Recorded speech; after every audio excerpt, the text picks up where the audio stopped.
Olá, estamos de volta então para o bloco das entrevistas e hoje eu estou tendo o imenso prazer de receber aqui no estúdio do Cases o senhor Antônio da AM Construções, uma pessoa muito conhecida em Florianópolis e em toda Santa Catarina. Muito obrigado, viu, senhor Antônio, por ter atendido o nosso convite, é uma honra tê-lo aqui no programa. Bom, senhor Antônio, o senhor está no ramo da construção civil, é uma referência na construção civil hoje, a gente tem, os concorrentes inclusive têm que admitir isso. E eu gostaria que o senhor partilhasse um pouco da sua história de sucesso, do seu case de sucesso para o telespectador, porque um dos objetivos desse programa é mostrar que é possível você ainda empreender no Brasil e ser uma pessoa de sucesso. Como é que o senhor começou a sua vida? Antes disso, lá onde o senhor nasceu, senhor Antônio? Boa tarde, meu caro Fernandes. Boa tarde a todos os ouvintes. É um prazer estar aqui hoje. Quero agradecer antecipadamente pelo convite. Estou muito feliz, estou honrado em ter sido convidado. E para conversar um pouquinho sobre a minha vida, a minha história, né? Eu, como você comentou, sou um catarinense, está aqui de muito próximo, né? De Águas Mornas, né?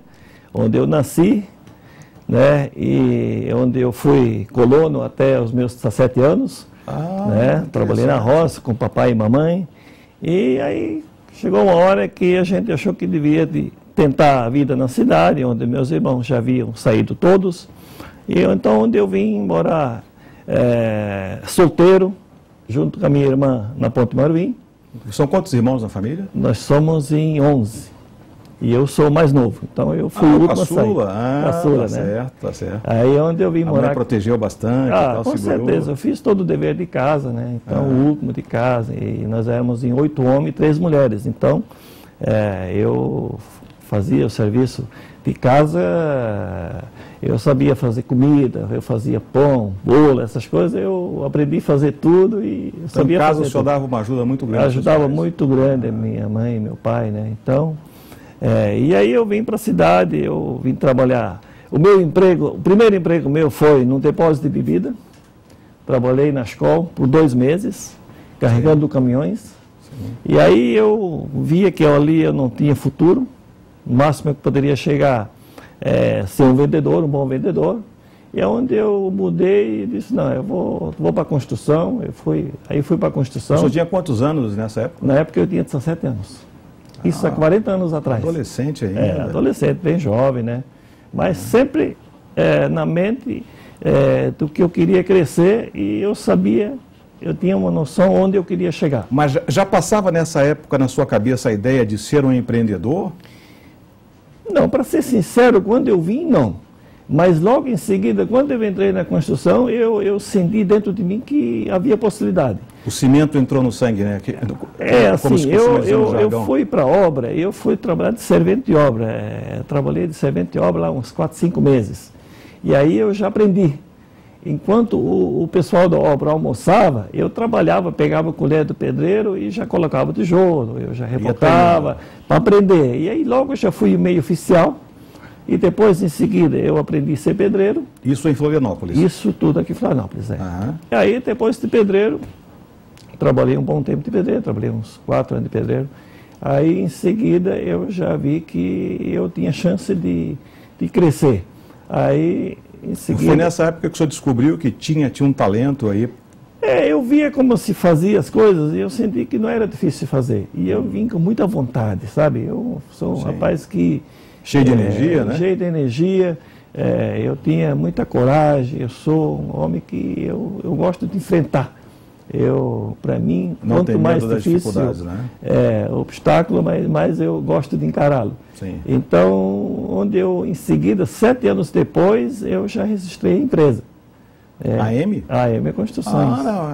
A AM Construções. Você nasceu quase em seguida que você entrou na construção civil. A AM Construções vai fazer 33 anos agora em outubro, final do ano. Então, veja bem. Mas o dinheirinho que o senhor ia ganhando, o senhor foi juntando para abrir a construtora? O dinheirinho que eu fui juntando de início foi tudo para comprar terrenos pequenos. Eu fui fazendo um monte de obra. Essa ideia, então, de comprar terreno. É que eu digo, estava dentro de mim isso. Porque quando eu vim do interior, eu fui um rapaz que sempre gostava muito de negociar. Aquele dia que eu levantava de manhã e pegava uma bicicleta velha e eu ia para o interior, trocava aquela bicicleta por um boizinho, trocava por um cabrito, trocava por um outro animal e já ia na casa do outro, já trocava. Eu sempre adorei negociar.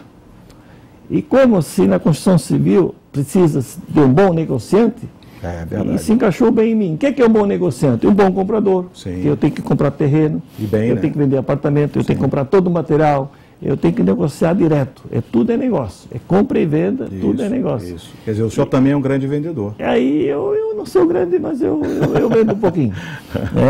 E aí eu vim para a cidade e eu comecei a comprar terrenos baratinhos na época. O primeiro terreno que eu comprei na Ponte Marlim custou, na época, naquele dinheiro antigo era 2 milhões, mas era um valor de hoje. O senhor nessa época aí estava empregado na construção? Eu trabalhava de empregado. Ia ganhando e investindo? Eu fui empregado da M-Dausch, trabalhei 3 anos na M-Dausch, eu trabalhei na Construtora Joia, trabalhei em algumas empresas, na Emplaco. Eu fui empregado há alguns anos para me firmar, para aprender, né? Aí eu fui começando a fazer casinhas pequenas para vender. Aí abriu a M. Aí eu registrei a M porque eu sabia que eu ia ter futuro numa empresa. Sim. E naquele tempo, a empresa ela precisaria no mínimo ter 3 anos de experiência, de história, para você conseguir um financiamento. Então o que é que eu fiz? Eu registrei a empresa e deixei ela ali maturando, quietinho. Entendi. Aí eu fui fazendo casa para vender, eu fiz em torno de umas 60 casas para vender. Eu comprava um terreno, construía a casa e vendia. Naquele tempo era fácil, porque tinha financiamento por todos os bancos. E como é que você construiu? O senhor terceirizava o pedreiro? Não, eu trabalhava junto. Sim. Eu era um pedreiro. O senhor contratava então as pessoas? Eu era o pedreiro e contratava mais uns 2, 3 comigo e nós fazíamos a casa. E quando estivesse pronto eu vendia e financiava. Na época, Caixa Econômica, Bradesco, a PESC. A primeira casa minha eu financei na PESC, que hoje já não existe mais. E tinha Caixa Econômica Estadual, tinha Caixa Econômica Federal. E com isso o senhor foi ganhando fôlego. Fui fazendo isso. Financeiro, né? Financeiro, exatamente. E aí chegou uma hora, o terreno já havia carecido bastante, já não dava mais tanto lucro fazer casas para vender. E eu fazia academia aqui no centro, eu treinava karatê. O senhor tinha quantos anos já nessa época? Naquele tempo eu já tinha meus 17 com 6, 23 para 24 anos. Ainda muito jovem. Muito jovem. Aí eu treinava karatê aqui no centro e um gerente da Caixa Econômica, que chama-se Eleitor Silveira, era o superintendente da Caixa. Ele dizia para mim: Antônio, por que tu não faz um prédio? Eu digo: olha, se vocês me financiarem, eu faço ele amanhã. Aí ele disse assim: você me procura amanhã e nós vamos dar uma olhada em obra que você fez, se eu gostar eu te financio. E assim nós fizemos. No outro dia eu peguei na beira-mar, mostrei umas obras que eu havia construído, ele disse: não, Antônio, pode comprar o terreno, eu vou financiar para você. Aí procurei o terreno, achei o terreno em Capoeiras, na Campolino Alves. O que o Antônio fez? Fez um projeto de 28 apartamentos. Sim. E fizemos o primeiro edifício em nome da M Construções. Chamava-se edifício Irapuru, com 28 unidades. Aí, na época, nós pegamos um plano, tinha vários planos, pressa, colo, enfim.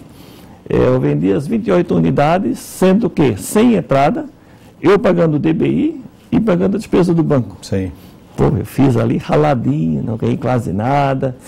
Mas empatou, Zé. Empatou, mas eu, como eu tinha vontade e não sou um homem de desanimar, eu comprei outro terreno no Afonso Pena, fiz 2 edifícios lá. Mas aí você ganhou experiência com o primeiro, né? Com certeza, com certeza. Eu fiz o Recanto das Pedras, aí eu já consegui vender com uma pequena entrada, aí a coisa já melhorou. E aí, meu caro, daí foi embora, aí foi fazendo um, foi fazendo outro. Aí financiamento naquele tempo tinha bastante. Todo mundo a sua equipe foi crescendo, a sua equipe? E a minha equipe foi crescendo. Aí o que é que nós tocamos? Aí nós tocamos até lá por volta de 86, 87, tempo do Sarney. Sim. Aí, naquele tempo, eu havia 3 financiamentos bancários. Você imagina o valor de um prédio, você recebendo 3 parcelas ao mês, uma de cada banco, com inflação de 60%, 70%. Imagina, que loucura. Eu já tinha um recurso para tocar a obra, basicamente. Toda parcela que eu recebia, eu aplicava. Eu ganhava um juro legal. Sim. O que aconteceu? O BNH deu uma paradinha, para não dizer faliu. Sim. Aí eu tinha tanto recurso, eu comecei a tocar em financiar próprio, financiamento próprio. Foi a partir daí que o senhor começou Dali, de 87, 88 para cá, eu comecei a financiar próprio e estamos financiando até hoje. Mas isso é o empreendedor, não é? E ver a oportunidade quando os outros não estão vendo. E agir quando os outros estão duvidando. A sua família veio trabalhar nessa época consigo, não? Eu tenho um irmão que trabalha comigo até hoje, é mestre de obra. E tem outro irmão que trabalha em uma outra área da construção, ele presta serviço para mim de vez em quando. E os outros são tudo mais velhos, já são aposentados, alguns ficaram no interior. Sem família ali ajudar? Não, eu fiz a minha história sozinho. Eu comecei sozinho, sempre humildemente, mas sempre tive uma coisa comigo: humildade, honestidade e trabalhador, coragem. Me diz uma coisa, senhor Antônio, qual foi o seu maior desafio, aquele murão que o senhor disse assim, não, agora eu não vou conseguir ultrapassar isso e eu vou voltar a trabalhar, ter a carteira assinada? Porque tem um momento que todo mundo enfrenta aquela dificuldade grande, me preocupou um pouquinho, mas não chegou a ser uma preocupação no tempo do Collor. Isso, quando ele fez o plano lá, que ele plano Collor trancou o dinheiro e liberou lá só. Eu tive que fazer um pagamento sexta-feira e eu tinha R$50, na época 50 mil só liberado. Aí começou um pouquinho apertado. Mas eu, como bom brasileiro, sempre se dá um jeito. Sim. Sempre se deu um jeito e sacar dinheiro. E isso também foi uma coisa que passou rápido. E passei por vários planos. Sim. E a nossa empresa... Depois daquele vieram outros, né? A nossa empresa é uma empresa que tem essa idade de 32 anos, mas é uma empresa que começou do nada e ela está crescendo os 32 anos, que é mais importante. Isso é verdade. Porque tanta empresa nasce e dentro de 1 ano, 2, 3 anos e meio, 4 anos, a própria estatística mostra isso. O índice de falência ainda é muito alto. É muito alto, é muito alto. Então eu estou feliz... Mais de 70% falem antes do primeiro ano. É verdade. Então eu estou feliz em ter uma empresa que vem crescendo até hoje. E aí as pessoas perguntam para mim, Antônio, sim, tu vais parar quanto? Eu não tenho energia ainda. Eu não tenho data para parar. Veja bem, eu muito bem poderia parar hoje. E quem começou comigo? Eu digo o que para eles? Tá certo. Eu fiz a minha vida e vocês fora? Não. Eu sou uma pessoa que eu sou muito pela família, pelo social. E eu tenho uma grande família, minha esposa, a dona Maurina, eu quero aproveitar para mandar um grande abraço, que ela com certeza vai estar assistindo. E eu tenho 2 filhos belíssimos, eu tenho uma filha que é engenheira, a engenheira Milene. Está contigo lá? Está comigo na empresa. Legal, e eu tenho o filho Douglas, que é formado em administração. Então, o estudo que eu não tive, eu digo para meus filhos, dois, né? E eles hoje têm o estudo e eu tenho a prática. Muito bem. E aí nós tocamos a nossa empresa junto, a minha filha já está há 10 anos comigo, ela é uma profissional muito boa na questão da decoração, ela faz fachada, faz interior, hall de entrada, é tudo com ela. Excelente. A Milene, e tem 2 gêmeos muito lindos, que são o xodó do vô, né? Sim. O Ronald e a Milene e a Maria, né? Legal. Ela tem gêmeos, parabéns. Né? E o Douglas também tem uma filha também, vai fazer 1 ano agora, final do mês, agora dia 31, vai fazer 1 ano, a Valentina, né? Que é muito querida também, né? Eu quero, para encerrar, dizer assim, você, empresário que está começando hoje, não desanime. Isso. Comece que dá certo. Não pode desanimar. Comece, lute, leva a coisa à frente, com honestidade, e sinceridade e com vontade, não tem por que não vencer. Se deu certo para mim, por que não vai dar certo por você? Exatamente. Muito obrigado. Olha, senhor Antônio, a minha produção está dizendo ali que o nosso tempo já acabou, que o papo é legal, a gente nem vê o tempo passar. Eu quero lhe agradecer pela sua presença aqui, essa história. Eu já conhecia, assim, um pouquinho de cada lado, agora escutei da sua própria boca. Muito obrigado. São histórias assim que animam a gente, que mostram que ainda é possível ser uma pessoa de sucesso no Brasil. Nós estamos numa época boa de empreender. É preciso só ter o quê? Muita coragem, disposição e acreditar, não é? Muito obrigado, senhor Antônio.